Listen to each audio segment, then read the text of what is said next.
perhatian negara terhadap warga negara yang mengalami kesulitan, karena bagaimanapun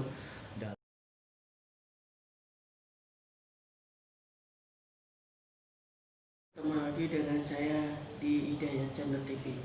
Video kali ini saya akan membahas tentang yang lagi isu di bidang sosial. Kebetulan saya akan bersama dengan narasumber yaitu Bapak Ali Imron. Beliau ini adalah salah satu pakar sosiologi UNESA. Baik, kita langsung sapa aja dengan narasumber ketika kali ini. Assalamualaikum, Pak. Ya, waalaikumsalam warahmatullahi wabarakatuh. Bagaimana kabarnya, Pak? Alhamdulillah sehat. Alhamdulillah. Sehat juga ya? Alhamdulillah sehat. Oke. Di tengah pandemi tetap menjaga itu ya, Pak, Ya, protokol kesehatan. tetap ya, jangan lupa 3M, ya, memakai masker, cuci tangan, dan juga menjaga jarak. Itu agar kita terhindar dari ya, penyakit virus corona ini.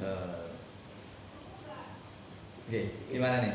Ya, Apa yang ingin kita menurut Bapak sendiri terkait dengan isu terkini, salah satunya ini tentang bantuan sosial ini, Pak. Karena hari ini kan Menteri Sosial banyak sekali yang baru ganti. Sebelumnya kan terkena korupsi dan bantuan sosial. Bagaimana tanggapan dari Bapak? Ya, oke. Yang pertama, semoga kita senantiasa sehat. Pesan saya jangan lupa untuk tetap menerapkan protokol kesehatan ya. Jangan lupa 3M seperti yang tadi sudah saya sampaikan. Baik, terima kasih Mas Saiful dan juga rekan-rekan semuanya.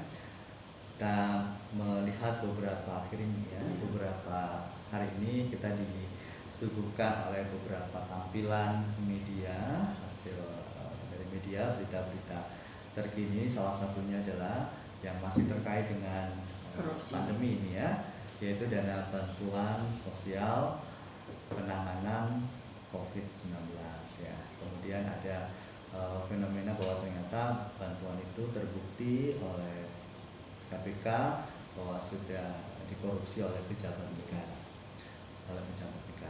Nah, menurut saya memang ini sebuah kondisi yang sangat memprihatinkan ya. Di satu sisi kita saat ini bangsa Indonesia mengalami kesulitan ya, terkait dengan kondisi pandemi saat ini, yang kemudian juga berdampak secara ekonomi. Bantuan sosial itu kan hakikatnya memang dipersiapkan oleh negara dalam rangka untuk memberikan support ya, membackup kebutuhan warga negara yang memang terdampak secara ekonomi akibat pandemi COVID-19. Mengapa kemudian terdampak secara ekonomi? Akibat pandemi COVID-19 ini tentunya sistem sosialnya mengalami perubahan yang luar biasa ya, baik itu di aspek ekonomi, kemudian termasuk juga aspek relasi-relasi sosial.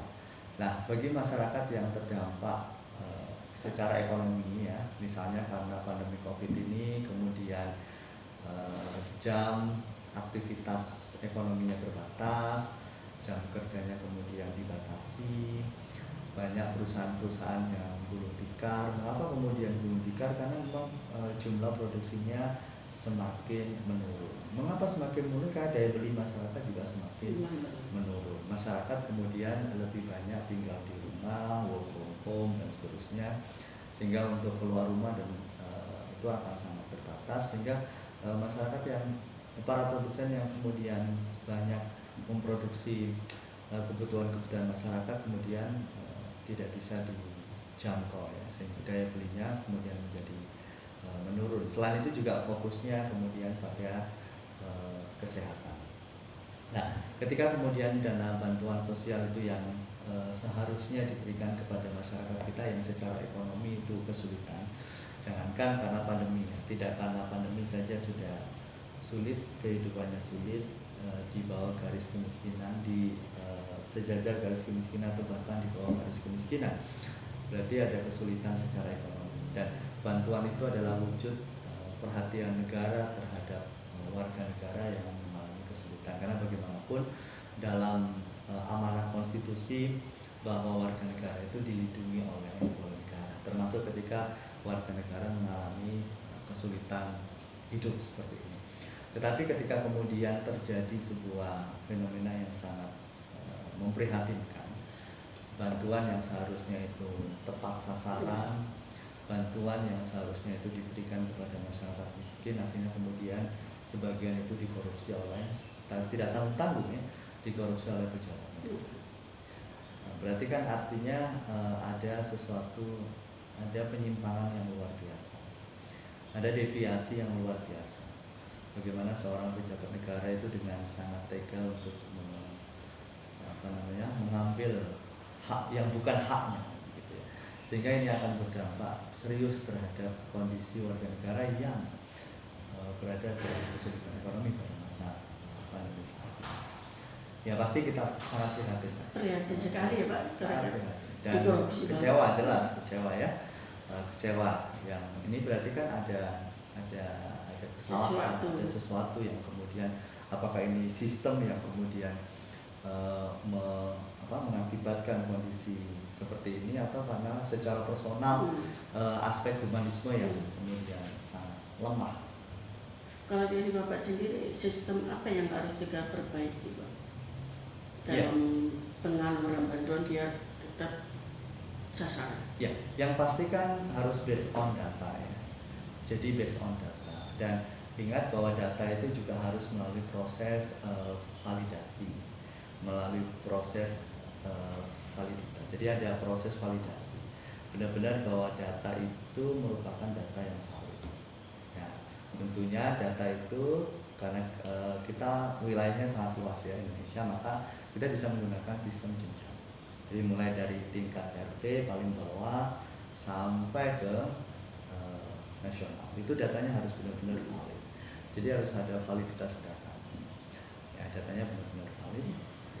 Kemudian yang validitas ini juga dilihat dari sasaran yang benar. Jadi ketepatan sasaran. Yang masyarakat yang memang benar-benar membutuhkan, masyarakat yang memang benar-benar berada pada kondisi yang sulit secara ekonomi, yang bermasalah secara ekonomi, itu yang kemudian berhak untuk mendapatkan bantuan. Itu yang pertama. Yang kedua adalah harus ada proses pengawalan yang sangat ketat ya, data itu dan juga bantuan itu.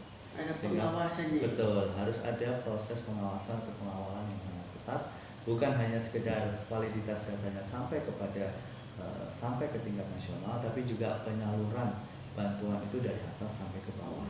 Ya, benar-benar kalau memang sifatnya di top down ya, maka bantuan itu harus benar-benar sampai ke bawah. Jangan sampai trickle down effect ya, ke bawah tinggal kucurannya yang kecil aja, setelah disunat, di tengah-tengah disunat lah, hasil dari sunatan ini ternyata kemudian itu dikorupsi oleh segelintir orang ya, yang terjadi saat ini kan itu. Dia ada bagian yang kemudian disiapkan untuk pejabat negara, ini kan bahaya. Itu ya, jadi harus dikawal sampai benar-benar dan apa itu